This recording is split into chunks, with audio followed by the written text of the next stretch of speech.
سلام الهام جون، من سوجتون هستم. نیکام 18 سالمه.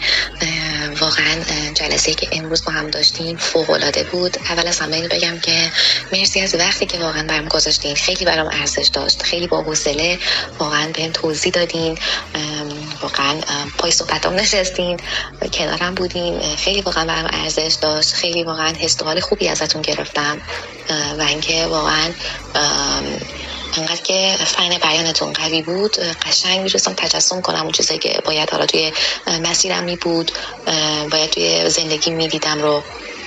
و اینکه خیلی خوشحالم که باهاتون آشنا شدم. دست کلتون درد نکنه.